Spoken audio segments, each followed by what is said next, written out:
Kami dari kelompok Mataram ingin menjelaskan materi-materi yang telah kami kumpulkan dari minggu-minggu lalu. Sebelum ke materi, izinkan kami perkenalkan dulu. Nama saya Raditya Tama dari absen 25. Nama saya Rifah Fatan Zulfauzi dari absen 27. Nama saya Nasfar Safin dari absen 20. Nama saya Jonathan Mizan, absen 19. Materi yang pertama adalah Kerajaan Mataram Islam berdiri pada akhir abad ke-16 dan runtuh pada abad ke-18. Berikut adalah garis besar sejarah perkembangannya. 1. Pembentukan dan perkembangan. Didirikan oleh Panambangan Senapati pada tahun 1586 setelah memisahkan diri dari Kesultanan Pajang. Berikutnya, penambahan Senapati memperluas wilayah Mataram melalui kampanye militer dan hubungan dengan Cirebon. Penggantinya Susuhan Anyakwati menjalin kontrak dengan Belanda atau VOC, namun tetap menjaga kedaulatan Mataram. Masa kejayaan. Di bawah pemerintahan Sultan Agung, Mataram mencapai puncak kekuasaannya, menguasai Jawa, Madura, dan beberapa wilayah sekitarnya. Sultan Agung menolak memerintah VOC untuk mendirikan loji-loji dagang di pantai utara Jawa, mempererat hubungan diplomatik dengan Arab, dan memperoleh gelar Sultan di Mekah.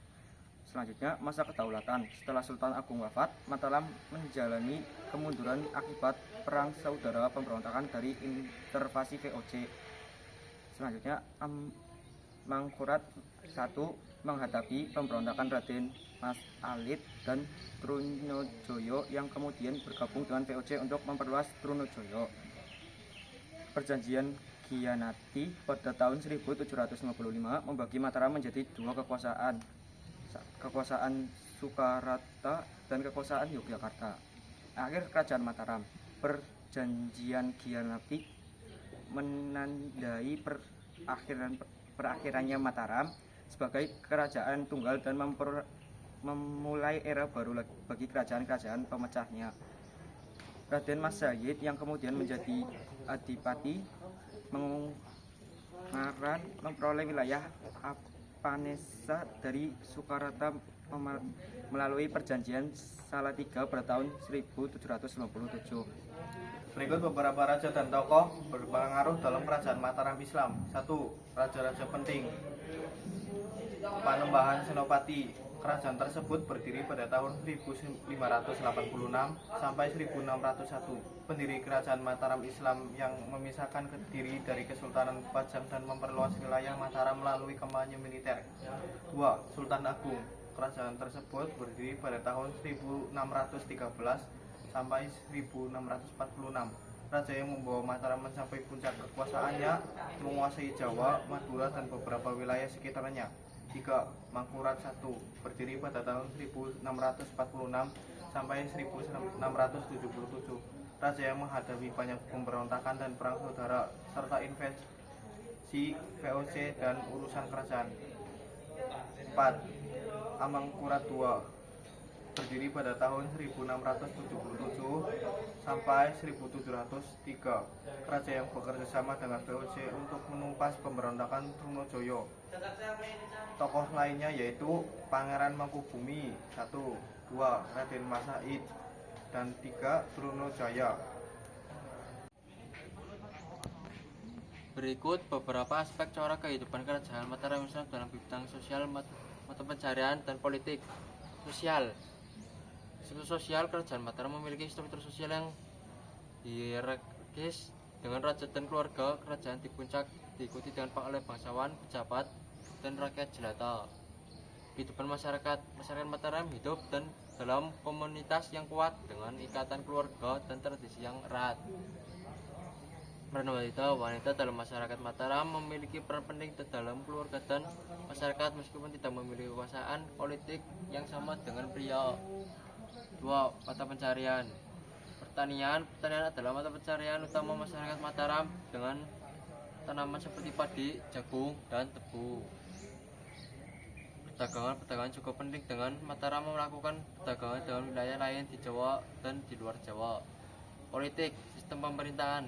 Kerajaan Mataram memiliki sistem pemerintahan monarki absolut dengan raja sebagai pemegang kekuasaan tertinggi.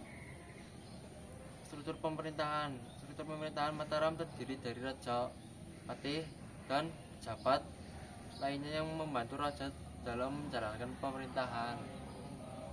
Hubungan dengan negara lain.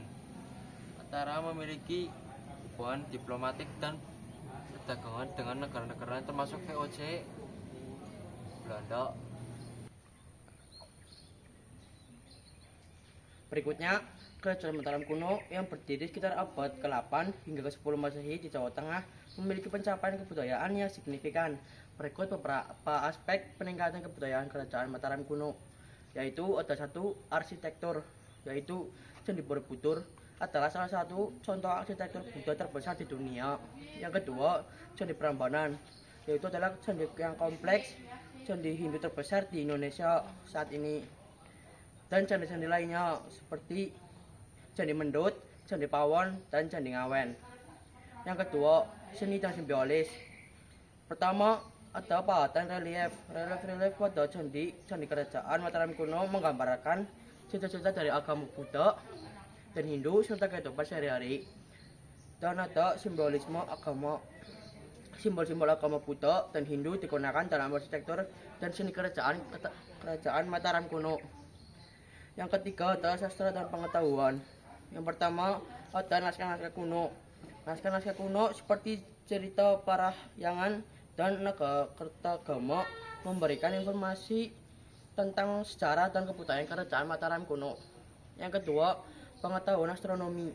Bangunan-bangunan kerajaan Mataram kuno seperti Candi Borobudur dan Candi Prambanan menunjukkan pengetahuan astronomi yang maju. Yang terakhir, ada sistem sosial dan pemerintahan.